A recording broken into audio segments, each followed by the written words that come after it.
হীরের নেকলেস। এক রাজা তার রাজকুমারীকে একটি অত্যন্ত দামি হীরের গলার হার উপহার দিলেন।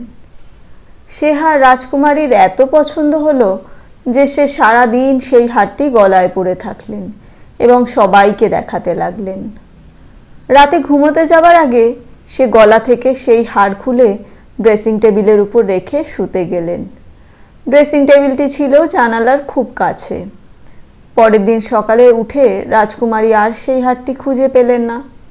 সারা প্রাসাদ সেই খবরে উত্তাল হয়ে উঠল। রাজা, মন্ত্রী, কোটাল সবাই এলেন। সবাই দেখে একই সিদ্ধান্তে এলেন যে ড্রেসিং টেবিল যেহেতু জানালার খুব কাছে, তাই হয়তো কোনো পাখি এসে হারটি তার ঠোঁটে করে নিয়ে উড়ে গেছে। রাজ্য জুড়ে ঘোষণা হলো যে এই হারটির খোঁজ দেবে তাকে 1,00,000 টাকার পুরস্কার দেওয়া হবে। এরপর একদিন এক ব্যক্তি কাজ করে ফেরার পথে পানাপুকুরে এক অদ্ভুত জিনিস দেখল। তারপর সে বুঝতে পারল ওটা সেই রাজকুমারীর হীরের হার। সে তাড়াতাড়ি ওই হারটি তোলার জন্য চেষ্টা করল, কিন্তু বিফল হলো। খানিক বাদে জল শান্ত হতে সে আবার একই জায়গায় হারটিকে দেখতে পেল। এবার সে পানাপুকুরের পানা উপেক্ষা করে নিজের শরীরের বেশি অংশটাই পুকুরে নামিয়ে দিল। জল একটু উত্তাল হলো বটে, কিন্তু হারটি আবার হারিয়ে গেল।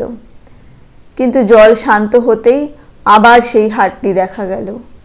লোকটি আর কোনো কিছুর পরোয়া না করে সোজা পুকুরে ঝাঁপিয়ে পড়ল। পানাপুকুরের পানায় একটু একটু করে ডুবে যেতে লাগলো, কিন্তু কিছুতেই সেই হারটি খুঁজে পেল না। এমন সময় ওই পথ দিয়ে একজন সন্ন্যাসী যাচ্ছিলেন। তিনি দ্রুত হাত বাড়িয়ে সেই লোকটিকে পুকুর থেকে তুললেন। সন্ন্যাসী অনেকবার লোকটিকে জিজ্ঞেস করা সত্ত্বেও সে কেন কাঁদছে তা বলতে চাইলেন না। অনেকক্ষণ পর সে সন্ন্যাসীকে জলের মধ্যে সেই হারটি দেখিয়ে তার কান্নার কারণ বললেন।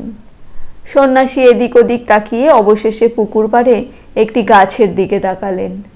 দুজনেই দেখলেন হীরের হারটি ওই গাছের ডালে ঝুলছে, আর তার ছায়া পড়েছে ওই জলে, যেটা দেখে লোকটা আসল হার বলে ভ্রমে পড়েছিলেন। আমাদের জীবনও এমন।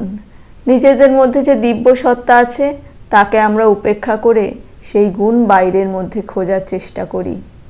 আসুন সবাই মিলে নিজের ভেতরে দিব্য গুণ সম্পর্কে অবহিত হই আর তাকে বিকশিত করি। ভালো লেগে থাকলে একটি লাইক করবেন, চ্যানেলটি সাবস্ক্রাইব করবেন। ধন্যবাদ।